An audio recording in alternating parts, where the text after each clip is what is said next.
together, you will die. No, together, strong.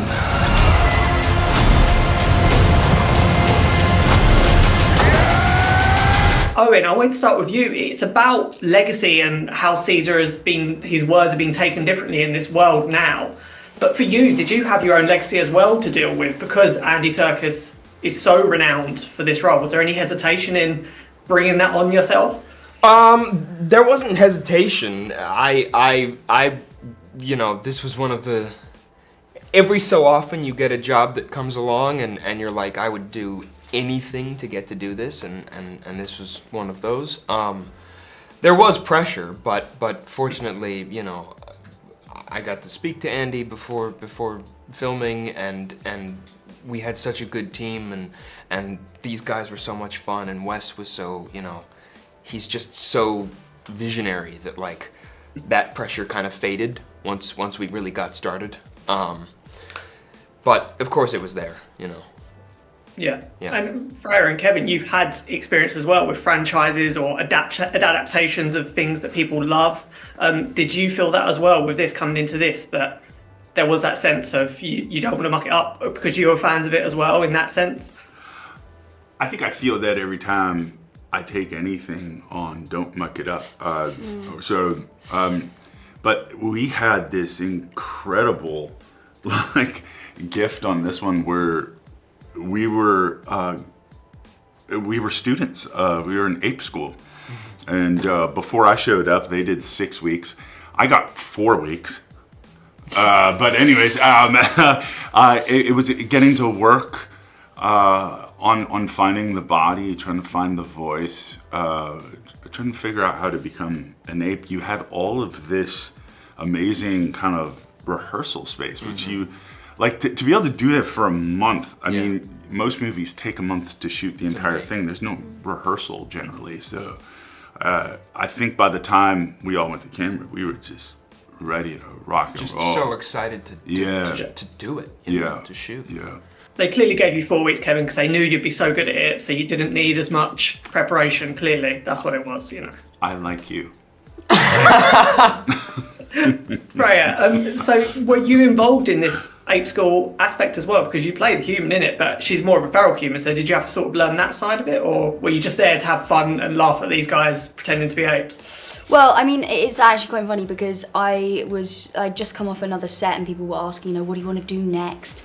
And I was like, I feel like doing something really sort of like normal, grounded, just people sat around a table chatting.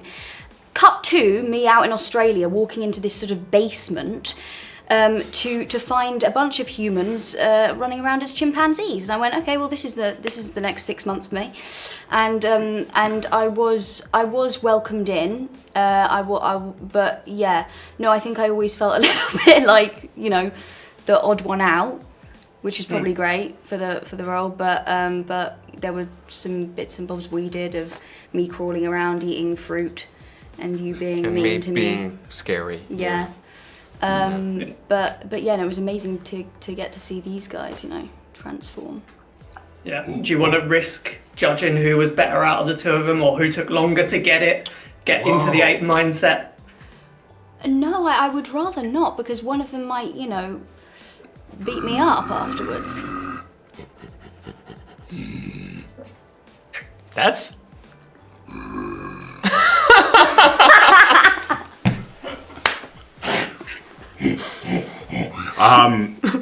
very wise. Very different, different apes. Chimpanzee, that's what I was going to say. Bonobo. Yeah. Both very high thinking. However, very smart apes. I think they kind of see each other. They recognize something very similar in each other. It's first time looking into the eyes of another ape and saying, "Oh Jesus, this is someone who has the ability to conceive the future, the past, not just reactive in the present." Yeah. In another universe, they would be allies. For sure. Just not in this particular story. No. They should be No, allies. no. And when it came to learning how to be an ape, what was the trickiest thing to master? Because I was reading in the press notes where Ball saying it wasn't just about pretending to be an ape. You kind of have to forget about that. You have to like be the ape, as it were. What was the trickiest thing to get on top of for that? We forgot we were humans. Yeah, it was actually, in terms of the physical element of it, I thought it was like it came maybe too easily. Yeah. For me, the voice was the hardest part for me. Finding Noah's voice and how he uses language was tricky for me. I think because I didn't want him to speak, you know, like, I didn't want his voice to be just a growl. You know, I wanted him to have this kind of youth and naivety that Caesar doesn't have, and that of course Proximus doesn't have. But it was like, how do I do that in a way that still feels apish, which was a challenge. So we had been working for about 4 weeks, and I was in the body, and I was walking around, and Alain Gauthier, who was our movement character kind of coach. He's a multi-hyphenate, wasn't he? Everything that he did for us. But he asked me a question, and I just responded as Proximus. And he just grabbed his phone and started recording me and said, "Do it again." And we sent it to Wes, and it just kind of came out of I don't know where it came from. It came out of my body, but it came from somewhere else. I don't know.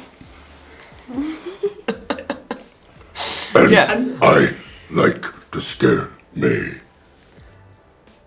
It worked again. Yeah, it still works. he's scary. They're still terrified of him. Freya, was it like that on set? Did you almost forget that you were acting with humans pretending to be apes? You just kind of saw Owen and Kevin as the characters they are? Yeah, I mean, everyone always asks me, they're like, oh, was it really difficult? Like, did you imagine them as being apes? Like, were you looking at them, picturing them as apes? You know, was it difficult because they're in these silly suits and all this? And yes, the suits were ridiculous, and yes, you all look like numpties. But the minute numpties. What are those? Numpty is It's not good. It's not great. It's not good. Anyway, but you guys transformed so well that I didn't have to do that, because I actually did feel like I was speaking to apes, because you guys were so brilliant at it, which was amazing. Yeah. Well, also just nice. looking at, you know, the two of us, you don't really have to imagine that hard. Yeah. Exactly. You know. No, it's true. Yeah. Yeah. Did you guys feel like, in Freya's word, numpties, when you were wearing those suits? What was? Did it just feel weird, or did you just kind of just get used to it after a while? Sorry, can I just say, my favourite was the days where, so when the apes were ever touching me, they had to wear blue suits, and they literally looked like blueberries or Smurfs, and I would always be very entertained when I'd see you guys have to walk onto set with the blue ones. And we'd have to put them on over our grey suits, so we had like the So you were markers and everything. So we were sweating, and also lumpy, because we had all the like wires and packs and everything just kind of protruding from these blue, you know, mesh suits. And God, it was just ridiculous. It was so ridiculous. Yeah. What was the I question? never felt like a numpty because I feel like numpties. First of all, like I don't know what that is, but I'm assuming it's something bad. A silly Billy. A silly Billy. Actually. I am It's the a father warm-hearted of insult. 2 Freya's not daughters. insulting you completely. It's fine. Yeah. I'm the father of 2 daughters who think I'm a numpty all the time. So I think I'm just completely unaware that I think I'm just like that all the time. So whether I was in a suit walking around as an ape, when I'm home I'm walking around as an ape or doing something ridiculous. So it's just I'm just ridiculous. It was all worth it in the end. And also, Well, it's like you forget about it after, Yeah, after yeah, the it first gets a bit couple old. days. It's just Yeah. like it's normal. Yeah. You know, it becomes normal. And It you're does, all yeah. wearing them, Right. except for this one. Yeah, she Yeah. was the She weird. She one. was the numpty. But Yeah. ironically, I'm probably the biggest numpty ever. So, you know, I Yeah. didn't need the suit. I was already so numptiness. Numpty. Did you feel numptiness? Numpty-ish? I was like 100% numpty. Did you feel numpty inside? I just am a numpty. Anyway, Wes has already spoken about how this is going to start potentially a new trilogy. Has he told you about where this story goes from here? Obviously, no spoilers, but has he told you anything about where the journey leads? We've talked about possibilities. Yeah, we're going full-fledged musical on the next one. Oh my god. Into it. No, Yeah. I'd love that. Lots of I'd jazz be so hands. down. Lots of Just jazz a live hands. action remake of the Simpsons episode. I was about to say, Dr. Zayas. Yeah. I mean, you talk a little bit about it, but it's more of like just hoping. You know, everybody has to show up to the movie theater in order to make that happen. You know, so our fingers and toes are all crossed because we love the stinking movie. Yeah. It is stinky. A lot of. Well, yeah, because of Little you. Great notes, Wendell. Yeah.